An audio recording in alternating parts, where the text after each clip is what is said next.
morning, ladies and gentlemen, and thank you for joining us for our latest webinar, which will be about this week's long-awaited and anticipated budget. We're going to be presented to by my partner, Victor Dauppe, and more about him in a second. For those of you who don't know me, my name's Mark Rubinson, and I'm one of the Aaron Berlin Gardner partners. We usually hold these sessions at City Road, but for obvious reasons, we can't at the moment. But the exciting news is that we will be back for our first real live event in September, assuming everything goes to plan. When I do these intros, I'm normally allowed a few minutes to talk about how well Spurs are doing. And the good news is that they won yesterday 1-0, and they are on course for second place, in my humble opinion, which I'll probably be wrong as I normally am. But this is our third webinar for this year. And the next one will be 11th March, when our outsourcing partner, Ben Hooper, will be telling us all about payroll, how to stay compliant, and ensure that you're meeting all of your legal requirements.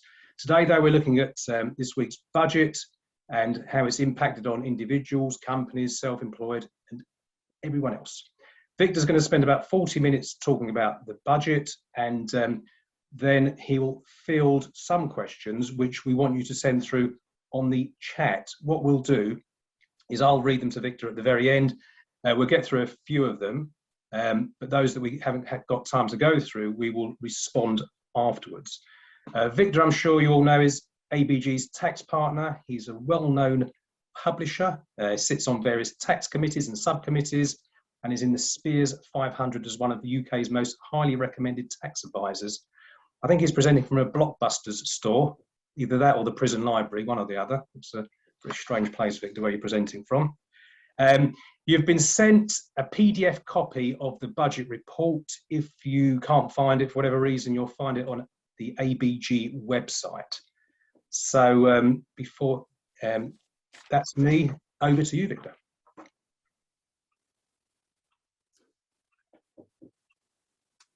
Right. Good morning, ladies and gentlemen. My name is Victor Dauppe, and I'm the tax partner at Aaron Berlin Gardner, ABG. You find me in my board games room, where I keep my collection of board games. I thought it might be interesting to run it from my board games room. This is where I learnt to follow rules, and tax is all about rules. So here we have the ABG spring budget. It's not really our spring budget, it's Rishi's spring budget. If you listen to it, you will have learnt not much more than you'd have read in the papers the day before or at the weekend. A great deal of it was trailed, but there were some surprises, which I will deal with as we go along. So, Kay, next slide, please. So what did Rishi say?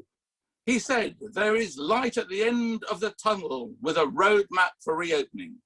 It's only right we continue to help businesses and individuals through the challenging months ahead and beyond. We will do whatever it takes. Well, that's soul-stirring stuff from Rishi. But what didn't happen? Well, everyone, well, rather the papers and the media rather thought there would be big changes to capital gains tax. And some clients were very concerned about this, tried to accelerate transactions before budget day. But there were no changes to the capital gains tax rates. They weren't raised to income tax rates, as had been previously thought by the doomsayers. So that's stationary. And you may ask, what does that say about the Tory party feelings about capital gains tax? My view is that it means they're not going to touch it. I think with the fact that they've frozen allowances on capital gains tax is an indication that they're not going to fundamentally change the capital gains tax system. There was also no change to what was called entrepreneurs relief, but was rebadged as BADR last year. That was worried some people, but that didn't happen. There was no wealth tax, so people had worried about that. There's no online sales tax as yet. Other things he didn't do, which he perhaps ought to have done, there was no talk about social care proposals, and the three-person problem, i.e. employed, self-employed, working through companies, whatever, why are they all taxed differently, and why is it right that three people sitting next to each other doing the same job could be taxed in different ways? That wasn't dealt with. that will hopefully be dealt with on 23rd of March, when we have the new tax day, perhaps called consultation day, where we expect a large number of consultations to come forward, some of which may be very exciting indeed. For example, changing the tax year end perhaps to the 1st of January, perhaps abandoning some taxes altogether and having a new kind of land tax. We wait to see what will happen. Next slide, please, Kay. I should say I'm adopting the Boris Johnson slide approach of having someone change my slides for me. So was it a massive giveaway budget? A lot of things were frozen. Fuel and alcohol duty were frozen, but not tobacco, not duties on tobacco. The stamp duty holiday was extended. I'll talk a bit about that later. The VAT reduction in rate to 5% for hospitality and leisure was extended. I'll talk a bit more about that later. The business rates cut were extended. Furlough scheme extended. There's a lot of extension going on here. Bounce back loans extended. And he introduced restart grants to businesses that had to close. There is the brand new and exciting super deduction for capital expenditure. There's an extension of the SEISS, that's the amounts payable to self-employed people during COVID, and an extension of the annual investment allowance. And that's just part of what was available. Next slide, please, Kay. So was it all a very expensive sandwich? If you look at the sandwich and have COVID support stuff at the top, we've got some lovely looking jam in the middle, which is spending on anything else, and the tax hikes at the bottom to actually pay for it all. So let's go through those layers. In the top slice, the ongoing COVID support, we've got furlough. That's been extended to October 2021. Business rates relief, again, extended. We've got a universal credit uplift. You've got what they call the 4th and 5th self-employed grants for SEISS, but they only apply if you got your tax return in before the 1st of March this year, i.e. earlier this week. If you didn't get your tax return in and you're claiming for the first time, this means that you won't be able to claim.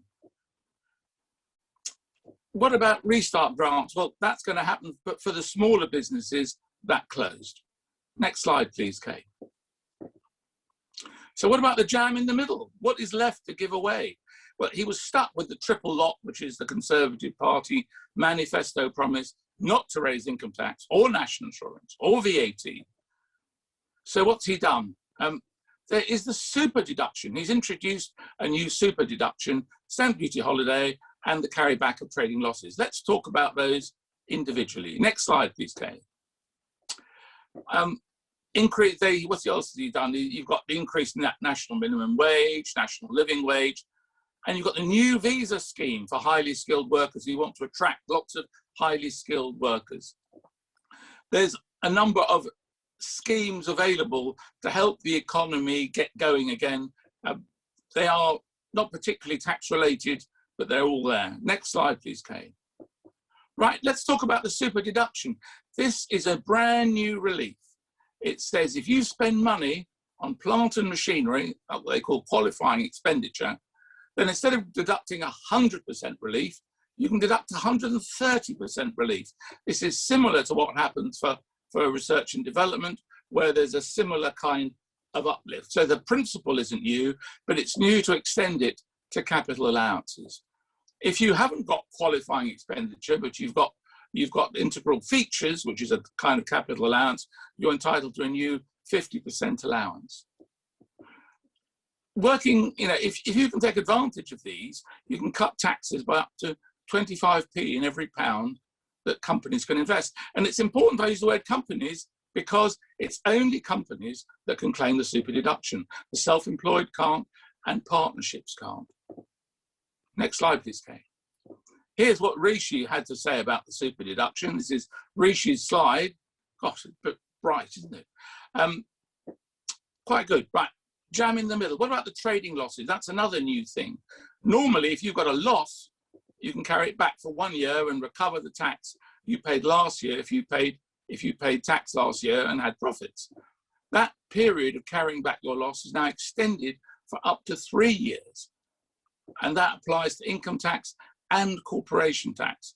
So if you've got a loss now, perhaps you come back to work, your business has not been doing much the last period or so because of COVID, you can now say, the loss that I've incurred in this year, I can not only carry back the year before and get a tax refund, but the 2 years prior to that.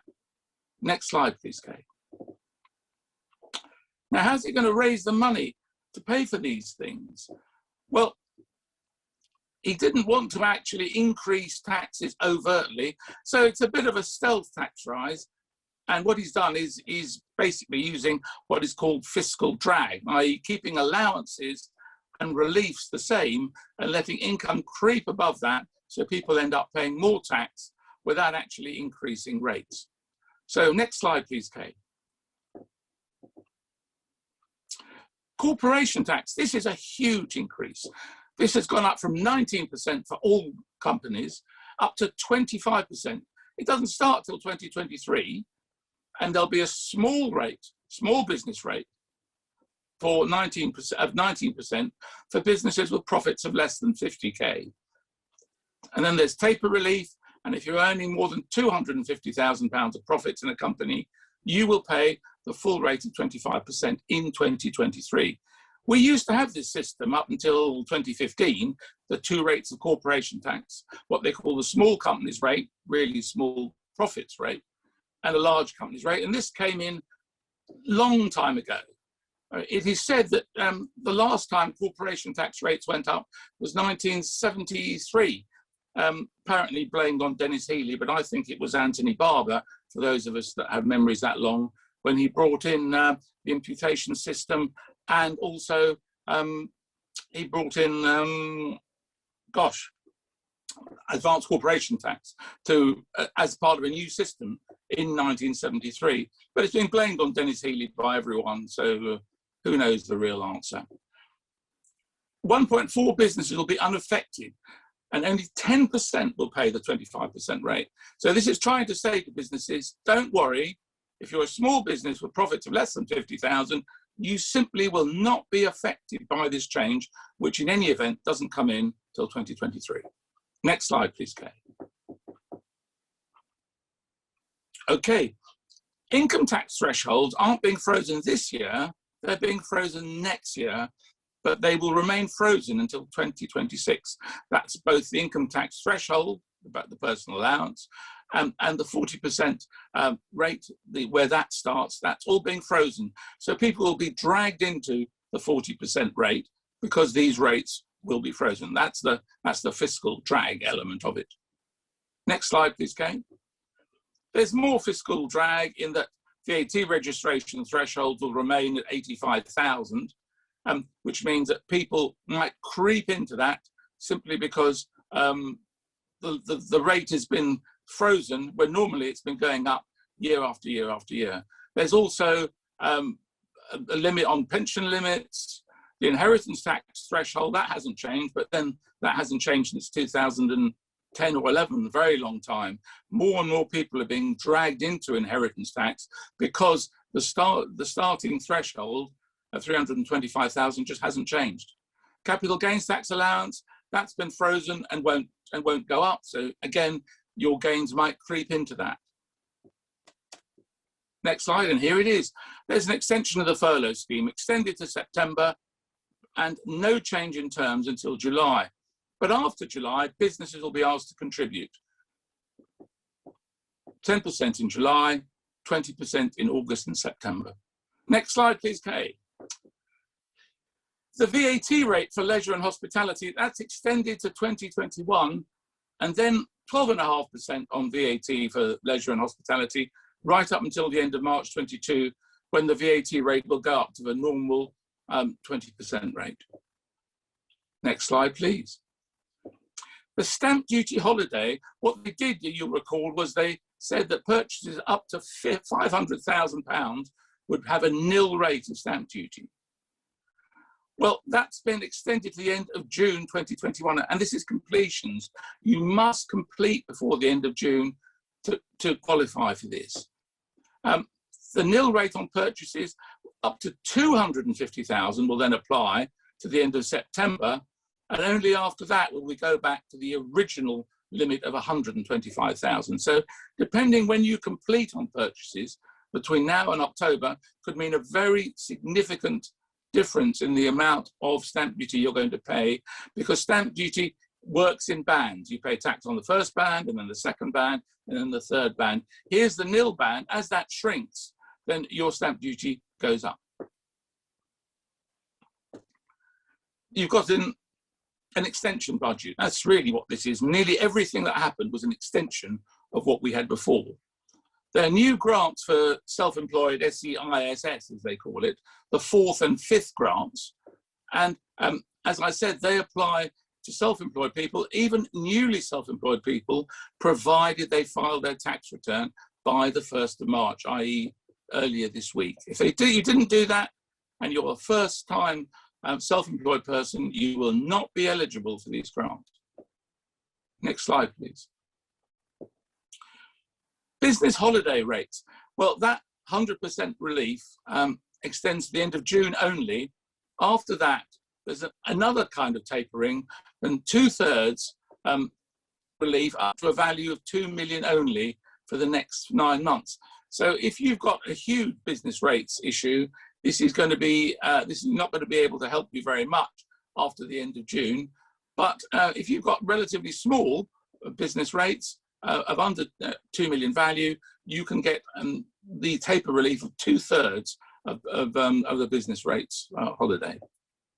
Next slide, please, Kate. So what is the impact on the self-employed? This lecture talk is partly about what the rules are and partly about what is the impact on you. Well, the newly self-employed can access help, but you have got to have got your self-employed tax return in to be able to claim the 4th and 5th grants. There's the extended carryback of losses. This applies to income tax as well as corporation tax. So if you've got losses incurred because of COVID and you had profits in previous years, you can carry those losses back up to 3 years, capped at £2 million, and claim a tax repayment from HMRC. Next slide, please, Kate. What's the impact on companies? Companies, you've got this new super deduction for investment expenditure. And on the other hand, that's counterbalanced by the future increase in corporation tax from 2023, but this won't apply to small profit makers of under 50,000. The furlough scheme's extended, and again, you've got the extended carryback of losses up to 3 years, which could give you very welcome cash flow benefits for companies. Next slide, please, Kay. If you're an individual, you've got frozen personal allowances. And you probably won't feel that this year, but as the years go by, up to 26, and they're frozen up until 2026, more and more people will creep into tax paying and creep into the 40% rate. The furlough scheme still continues. Pension lifetime allowance is frozen. Stamp duty holiday is extended. I went through that. You've got the new ISA limits for 2021-22, but they're not huge changes, really, for individuals at the moment. Just as the fuss that there is at the moment, quite rightly so, about the nurses' 1% pay rise, which after inflation has been said to be a pay cut. This is how fiscal drag is effectively going to work on the personal allowances and the income tax threshold for everybody. Next slide, please, Kay. So, has there been much simplification? There are huge calls for simplification of the tax system. And for the first time since 1979, we've actually got 4 rates of VAT. That's getting to be quite a lot of rates. There's the 0% zero rate, there's the 5% rate, a 12.5% rate, a 20% rate. There's no simplification there that I can see. Next slide, please, Kay. What other announcements have there been that are important? Well, the first thing that was announced was the Freeports. We have a new Freeport system. This is a system where an area, normally a port, but also airports, will be designated effectively not part of the country for VAT and duty purposes. It's effectively an offshore part of the UK. Goods going in and out of there don't come into and out of the UK, and aren't subject to the usual duty and VAT that would happen when things move into the UK. 8 locations have been announced. The details aren't all there yet. The exact locations aren't there yet. The areas are as a rough area, but not specific areas. This is a very important change, Freeports. We shall be very interested to see how those actually shape up. There's a new recovery loan scheme, and that's going to be very important for people. There's restart grants to help businesses open and get going again. There's the new green savings bond. Not a lot of detail about all this, but that sounded good. You've got visa changes, and this, I think, I talked a little bit about this earlier. The visa changes are the elite visa changes to attract the best talent to the UK. Seems important, and hopefully it'll do a lot for us. The Future Fund breakthrough, well, can't really talk much about that. Next slide, please, Kay. This is a small, well, it's quite an important relief. If you can't make the 10% deposit for a mortgage, there's a new scheme to provide 95% mortgages, i.e. only a 5% deposit. And that's very welcome to try and restart the housing market. Hopefully this will do very good things. Next slide, please. So what didn't make the big headlines, but actually happened and was going to be important to us?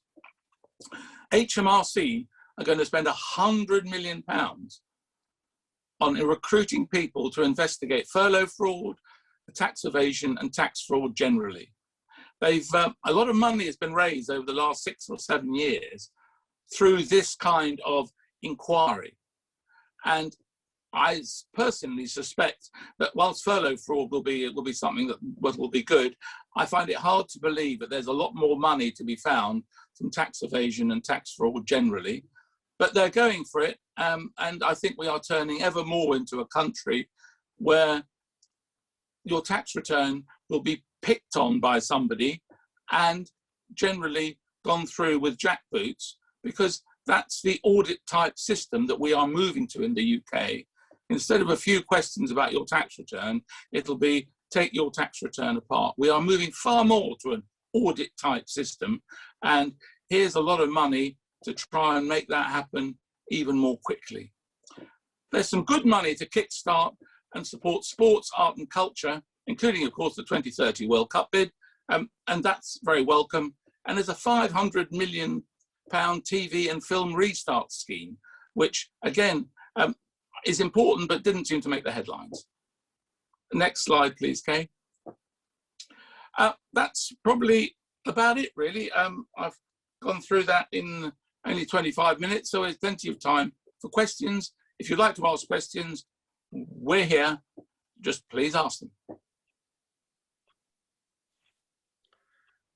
Thank you, Boris and Jonathan Van Tam, for doing the slides. Greatly appreciated. So, as we've got lots of time on our hands, that was very good, Victor. Thank you. That was very interesting, and yeah, you got that through that in record time, I think. Right. So, first question: I'm newly self-employed and have not submitted a tax return for the last tax year, and Rishi said this had to be in by 1st March. Will I be able to claim the 4th or 5th grant? And the answer is no, and a very emphatic no. There will be no exceptions, apparently. Right. Bad luck, sorry. Right, next one. Will the loss carryback be available against total profits or only trading profits? My understanding is total profits. Okay, thank you. The small business CT taper, any details on that? Well, it'll be the same as it used to be. So what happens is you will pay corporation tax at the 19% rate up to £50,000. You will pay corporation tax at 25% over the £250,000. And in the middle, you'll have a funny rate to make sure everything catches up. And it's actually quite an expensive rate. It's higher than 15 and 25. I think it is 29%. I did 29%, yeah. So in the margin, you have a 29% rate of corporation tax because you have to catch up between 50,000 at 19% and 250,000 at 25%. And that means you pay 29% in the middle. It's always been like this when we've had the small companies rate, that the rate in the middle is higher than either than the top rate, because you have to catch up. It's just the way the system is devised. Very good. Right, sorry, it's moving on my screen. What's the impact on research and development for SMEs? Well, at the moment, I don't see that there is an effect on research and development. There's consultations on trying to change the system, because at the moment there's two systems. There's this one for small and medium businesses and one for large businesses. And there's some talk of trying to align the two. But until that happens, it's just talk. Okay. There's two which are virtually the same. What sort of capital investments will qualify for the super deduction? This is most plant and machinery expenditure that you would have gone into what's called the main pool. If it was eligible for the normal rates of capital allowance, you will get the super deduction on it, as long as you incur the expenditure after 1st of April. Presume new rules re-associated companies. That's the question. Yeah, bound to be. All that went away when the two rates of corporation tax were merged back in 2015, and it's now all coming back again. Yes, absolutely right. Thank you. Is the new 3-year loss carryback time limited? Yes. Short and sweet. Next one, I think you better cover it. I mean, hopefully, well, the point about it is to be able to say, look, you've got losses now. Can you get a tax refund, please? But to get a tax refund, you have to offset that loss against something. Now, last year's profits may not have been great, but the year before may have been okay, and the year before that may have been okay, hence the extended carryback to allow you to use that loss as soon as you can, rather than say, carry it forward, for example, and not pay tax maybe for the next 2 or 3 years. But that doesn't give you any cash in your bank account now. By allowing the loss carryback now, you're creating tax refunds, which will help generate cash for your business to get you going again. Okay, thank so you. It's designed to speed that up. You're not getting any more loss relief than you would have done anyway. You're just allowed to use that loss relief earlier. Right. I think you've covered this one. 0 to £50,000 at 19%, then 50,000 to 250,000 at 29%? Question mark. Yes, correct. Fine, okay. Next one, electric cars? Question mark. I know we're into the realms of virtually no benefit in kind tax, but electric cars? Question mark. That's the question. Yes, electric cars, aren't they wonderful? I think we're into the realms of virtually no benefit in kind for a company buying an electric car, aren't we, Victor? I think that's... We are. Any other changes on electric cars and budget? I don't think there was anything on electric cars particularly in the budget. There was something on electric vans, but I'd have to look that one up. Thank you. What would qualify for the integral features at 50%? The same as qualified for integral features last year. This is something that's to do with buildings, so obviously it's not to do with anything else. If part of what you've got qualified as an integral feature, you didn't get the full rate of writing down allowance for capital allowances, and so what they've said is we're keeping that differential between qualifying expenditure and integral features, and that's why the integral features don't get the super deduction. They instead get a 50% personal, 50% first year allowance. Okay. Someone has heard that there will be a tax consultation day on or around 24th March, which may include a review of capital gains tax. Any thoughts, Vic? Well, yes, what they call tax day, and it's a silly name, is as I think the 23rd of March, and as I said, a raft of consultation documents are coming out, some dealing with amazing changes that will happen to the tax system. Personally, if you're going to change capital gains tax, to me, the whole mood music is that you wouldn't have frozen You wouldn't have frozen the capital gains tax rates. You might even have reduced the annual allowance. You wouldn't have said, we're going to keep the annual allowance, which is 12,000 something or other, 12,500. There was no effort made to make capital gains tax more severe. And I don't really think it's on the Tory party wavelength to do it. And so I just don't see it myself, that it could happen, but I would doubt it. Okay. It's just not, it doesn't fit in with what he's saying so far. Do electric cars qualify for the super deduction? Do electric cars? Good question. I can't answer that off the top of my head. Sorry. Any chance MTD for sole traders will be shelved altogether? Oh, wouldn't we all like that? Wouldn't we all like that? Is this really an attack on small tax practitioners? That's very parochial, isn't it? I know a large number of small tax practitioners who are all retiring the moment MTD comes in. They just can't cope with it and don't want to cope with it. As for the poor general public, the actual taxpayers themselves, we're just going to have to live with it. I'm sorry, this is the modern world, and I hate it as much as anyone else. It won't go away. All right, and last one. How does AIA interact with super deduction allowances? Now, this is a great question. Good question, that. Because I struggled with this, and the conclusion I've come to, I've spoken to a number of people, is that these are two entirely separate allowances.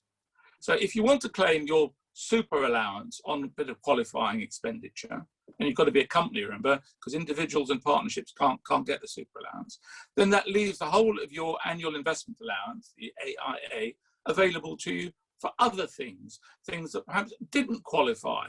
Maybe your integral features, maybe something else that didn't qualify.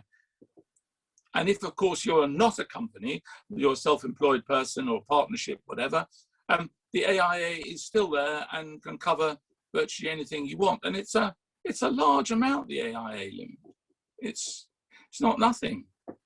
And I think that the AIA, for most businesses, the AIA covers everything anyway, but a super deduction is obviously better than just 100% deduction. All right. Okay, so that's really good, because we managed to get through all of the chat questions. Thank you very much, everyone, for posting your chat questions. You've all obviously worked out how Zoom works, which is great. Victor, very interesting, very good. Thank you very much. If you haven't managed to get your PDF copy of the budget, as I mentioned before, you will find it on our website. We've got feedback forms that you'll be getting very shortly. Really important that we get them back from you. We'll be very grateful if you could fill those in. Reminder that our next session is 11th March. Outsourcing partner Ben Hooper will be talking about payroll, everything you'd ever want to know about payroll. And that's it. Thank you very, very much for joining us. Thank you again, Victor. Very, very interesting, and have a great day.